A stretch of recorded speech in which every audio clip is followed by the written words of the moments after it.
Emma, I just got a call from my mom. She wants you to come over.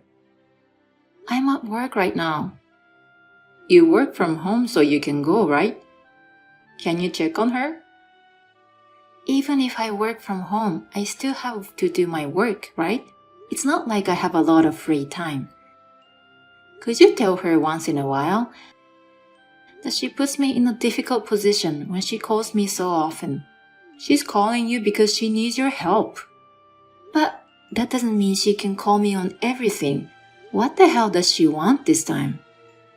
She didn't tell me what it was about. Can you ask her what she wants?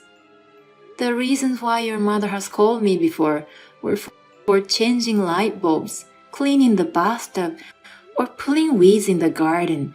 All the things I didn't have to do right away. Those are things she could have done on her own in the first place, right? Right? She can't do it by herself. That's why she asks you for help. You know, mom's legs and back are getting weak. You say she can't do things because of her legs and back getting weak, but she goes on trips all the time, doesn't she? Don't be so sarcastic. Don't you feel sorry for my mom? I'm serious about it. If you feel sorry, why don't you help her? Well, I can't do that because I have work to do. You can help her after work, right?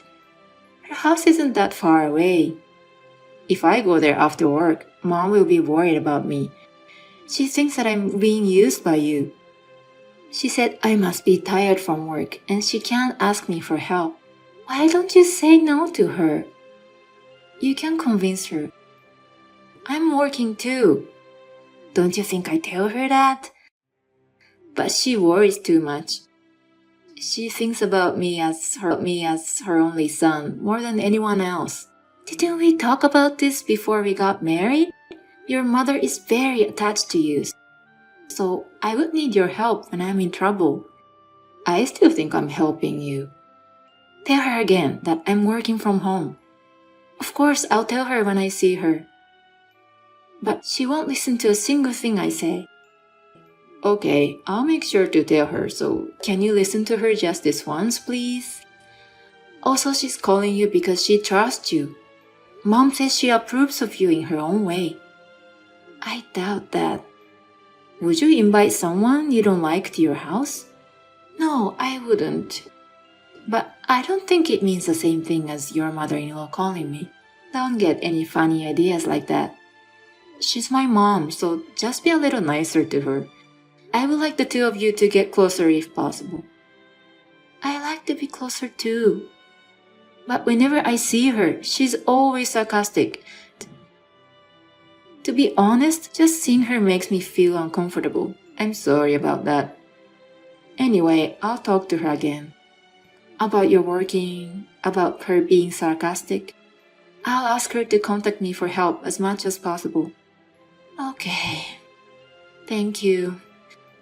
So, please take care of her favor this time, okay? I'll let Mom know you're on the way. Hey, I'm sorry to bother you, but can you come over to my parents' house now? What?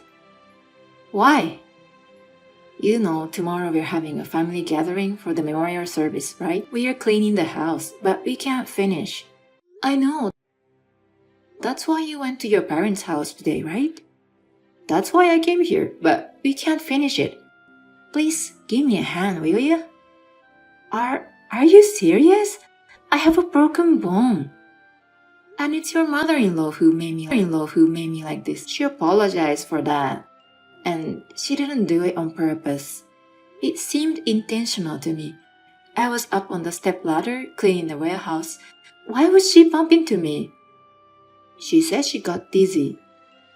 I think it's terrible that you talk like that. I have a cast on one arm. And you still want me to help you clean up? You can use your other hand, right? Mom says you can do it with one hand. She says she used to carry me around as a baby and do the housework. You judge everything by your mother-in-law's standards. She's a professional housekeeper, so I'm sure she's right. Anyway, please come over. We're the head family, and I'm the eldest and only son. You need to help me with this. I don't know what the relatives will say at the memorial service tomorrow. Even if I go, I can only do simple things. That's fine. I'm begging you. It's the anniversary of my father's death, and he took good care of you too, didn't he? Your father was good to me. He was kind to me too. So please come for him. I want to have a memorial service with everybody. Okay. But really, I can only do simple things, okay? Yeah, that's totally fine. Well, you better hurry up and get here right now. We're going out. Excuse me? You're going out? Yeah, I'm going out with mommy, so you should clean up while we're gone. What? You mean you want me to do it all by myself? And why are you calling her mommy? I used to call her mommy when it was just the two of us. Oh shit, I accidentally said that. That's embarrassing. Oh, I see. But isn't it weird that I'm the only one cleaning up? You call me because you two couldn't clean up by yourselves, right? You see, I'm not very good.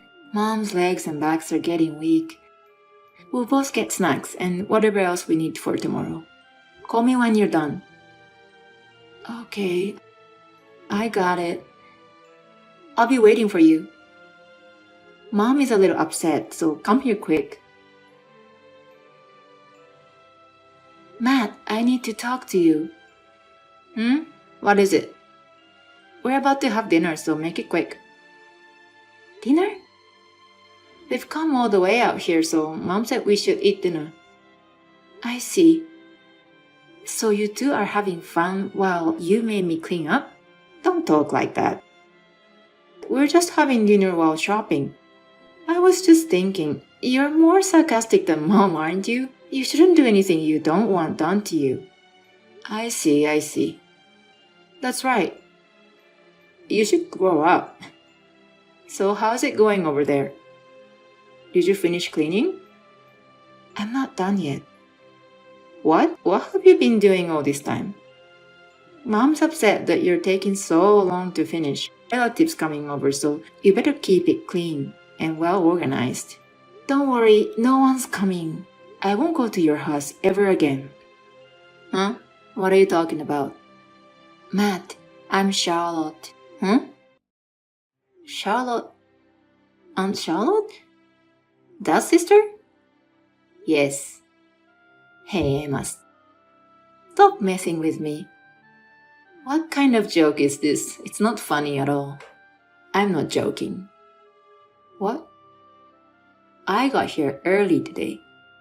I came to your house just to say hi, and I was really surprised that your wife, the daughter-in-law of the family, was mopping the floor with one hand, and you and your mom are eating dinner? What the hell are you doing? Stop having dinner and come home right now. Are you really Auntie? I told you so. I borrowed Emma's phone. You guys are behaving so badly. No, I can explain this. Mom and I are out shopping for tomorrow's preparations. We didn't leave it to her alone. Shopping for tomorrow? We'll have sushi delivered for lunch, right? All we have to prepare is snacks and drinks. How many hours have the two of you been out? Actually, we were cleaning up without having lunch, so we were really hungry. You had pizza delivered to your house for lunch. I found the receipt and delivery boxes in the kitchen. I'm sorry. We'll be right back. You do that.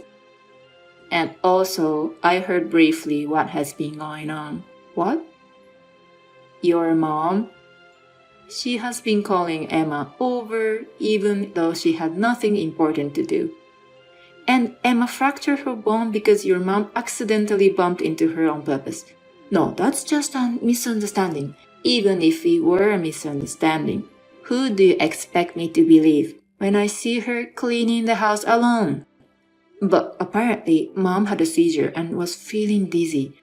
So I don't think she's entirely responsible. You're right, this is your fault too. What? Me? Why? I didn't do anything. That's the problem. It's because you didn't protect her from your mother. You always take your mother's side on everything. You're pathetic. Who else is Emma supposed to rely on? I've been fair to both of them. But now you're eating out with your mother, right? How is that fair? I am truly disgusted by you and your mother's behavior. Tell your mother that I will no longer send financial support monthly. I was tolerating her because she's my brother's wife, but I knew I was wrong. We as relatives are cutting ourselves off from your family.